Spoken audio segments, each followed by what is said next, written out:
Bonjour, la belle diaspora. Dans cette vidéo, nous allons parler d'une personne. Une personne qui a trouvé la stratégie à mettre en place pour décrocher tous les jobs qu'elle souhaitait dans la diaspora et surtout aussi pour avoir des promotions selon son développement professionnel. Cette personne vient de l'Afrique francophone, je souhaite le signaler, parce que c'est tout un autre état d'esprit. Ce qu'elle a compris très tôt dès qu'elle est arrivée, c'est qu'on ne réussit pas dans la diaspora comme on réussissait chez soi. Et je te parle ici d'une personne qui vit en Occident. Elle a compris qu'il faut s'intégrer. S'intégrer non seulement au niveau administratif et juridique et légal, si tu veux, mais que l'intégration est aussi au niveau psychologique et comportemental. Les cultures sont totalement différentes. Et puisque nous parlons ici de recherche de travail, on parle aussi de présentation. Et les cultures étant différentes, nous parlons ici d'état d'esprit, de système de pensée, nous parlons de mindset, l'attitude, le comportement. La chose numéro 1 qu'elle a appris à faire, c'est de savoir se présenter comme une gagnante, très déterminée et sûre de soi. La vérité, c'est qu'en Occident, il y a ce comportement qu'il faut avoir. Nous sommes ici dans une culture où n'aie pas peur d'être qui tu es. N'aie pas peur surtout de le montrer, de le démontrer. Par exemple, ne pas avoir peur de parler de ses compétences, de son expérience et de sa capacité de travailler si bien qu'on va ajouter de la valeur à l'entreprise. Quand on communique ainsi, on marque des points. La deuxième chose qu'elle a faite, c'est qu'elle a su adapter son CV. Je voudrais dire que le CV est culturel. C'est vrai que c'est pas facile à expliquer, mais quand on vit à l'étranger, on commence à le comprendre. Il faut savoir adapter son CV à l'environnement. Il y a une façon de décrire ses compétences. Plusieurs personnes ont fait énormément de choses, mais ne savent pas articuler les compétences, les capacités, la valeur ajoutée, la valeur comparative qu'elles apportent. Et ça, c'est un point faible quand on cherche du travail en Occident. Son diplôme n'avait pas été reconnu. Qu'à cela ne tienne, elle n'a pas eu peur de le lister dans son CV et à côté de ça, elle s'est remise à niveau. Dans cette même discipline, elle a pris des formations. Elle a appris en fonction de l'environnement dans le pays qui l'accueillait. Vous voyez, elle a fait quelque chose de plus qu'énormément de personnes ne font pas. Certaines personnes se plaignent, on ne reconnaît pas mon diplôme, alors je le mets de côté, je vais commencer au niveau inférieur. Non, ne commence pas au niveau inférieur. Liste cet accomplissement dans ton CV, mais à côté de ça, fais aussi une formation adéquate à l'environnement économique et de travail qui t'accueille. La troisième chose qu'elle a faite, c'est qu'elle a compris que la communication est importante. Ta façon de communiquer peut t'ouvrir ou te fermer les portes. Alors, ce qu'elle a compris, c'est qu'au niveau de la communication verbale, il faut faire quelque chose. La communication non verbale aussi. Parce que nous venons avec une culture. Et dans nos cultures, il y a des façons de faire des choses. Quand on parle d'entretien d'embauche, par exemple, on parle de communication et on parle de notre façon de nous présenter. La culture d'où je viens, par exemple, et d'où viennent énormément de personnes qui sont abonnées à cette chaîne, c'est la culture où on te dira que quand on parle à un aîné, à une autorité, il faut baisser les yeux ou il faut détourner le regard.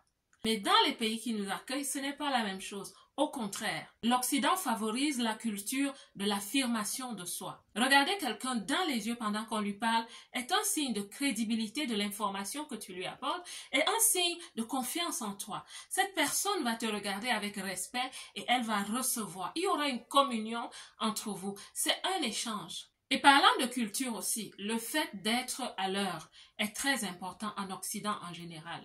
Être à l'heure est un signe de respect. C'est même un signe d'humilité. Parce que ça veut dire que tu as lu l'heure du rendez-vous et tu t'y es accommodé. C'est un signe d'humilité. Tu respectes la personne qui va t'accueillir. Tu ne la fais pas attendre. Mais quand tu arrives en retard, c'est d'une façon sournoise un signe d'arrogance, un signe d'orgueil, où tu te dis, je vais imposer ma façon de vivre, ma culture, je vais l'imposer. Ce que j'ai toujours fait, je vais continuer de le faire. Et c'est là où on perd des points, même quand on apporte une grande valeur ajoutée. Ce que notre candidate avait aussi fait, c'est qu'elle a compris que sa communication verbale était importante. Elle a donc pris le temps de travailler sur l'articulation. sur les mots-clés liés à la profession. La faiblesse de certaines personnes quand elles vont à des entretiens, c'est que vous ne savez pas qu'on vous évalue en fonction des mots que vous utilisez, les mots-clés liés à la profession.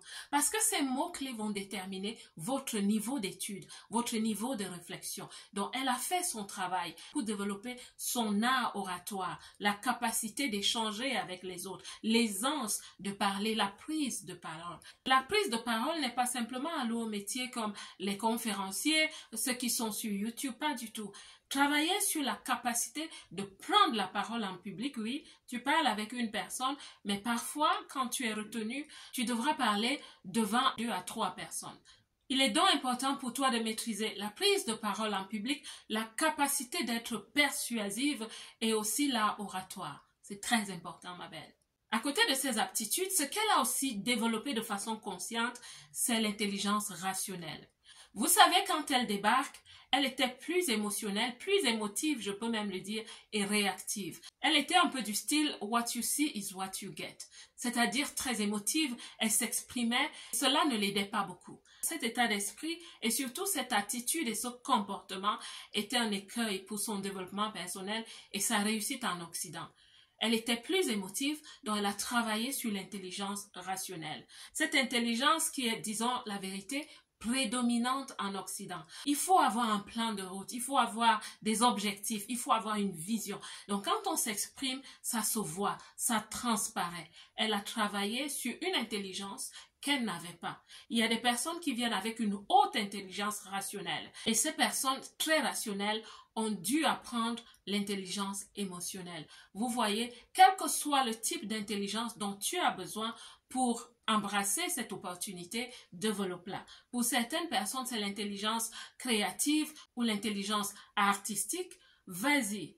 Pose-toi les bonnes questions sur toi-même, fais un travail préalable. Dans cette vidéo, le but n'est pas de parler de comment travailler sur notre identité, mais je suis sûre que vous avez compris cela. À la base, il est important de faire un travail sur soi-même, un travail qui va déterminer qui suis-je, quel type de personne est-ce que je suis, comment est-ce que je réagis devant l'insécurité par exemple, quand je me sens vulnérable. C'est important de travailler sur toutes ces choses. Quelles sont mes forces, quelles sont mes faiblesses. Le 5e point qu'elle a développé, c'est son leadership personnel. Il est important de comprendre les contextes dans lesquels on se trouve dans la vie, les circonstances. Et dans le cas de la recherche du travail, l'entretien d'embauche, c'est un contexte professionnel. Quand tu le comprends, tu pars gagnant.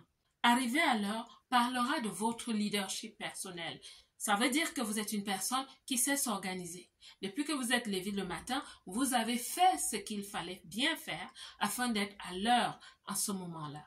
C'est vrai qu'on vient chercher du travail, qu'à cela ne tienne, restez dans les normes, dans les codes de la bienveillance. Pensez aussi que l'autre est un humain et présentez des signes d'empathie, de bienveillance. Savoir dire merci. Merci de m'avoir invité. Et à la fin, merci pour cet entretien. Savoir dire merci, être respectueux et ne pas abuser de la bienveillance. Si on vous offre un verre d'eau, ne dites pas je préférerais du café. C'est tellement déplacé que ça dit déjà quel type de personne vous êtes au niveau de la collaboration, au niveau des limites. Est-ce que vous êtes une personne qui respecte les limites des autres ou vous souhaitez toujours dépasser les limites des autres pour envahir le territoire psychologique, mental ou même physique et professionnel de l'autre? C'est des petits signes qui disent énormément.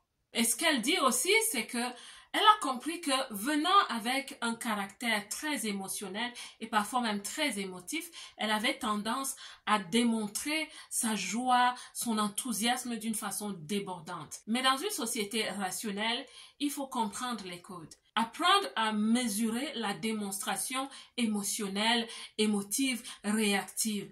Être une personne posée, avoir de la réserve. Dans le cadre du leadership personnel aussi, osez poser des questions, les questions qu'il faut.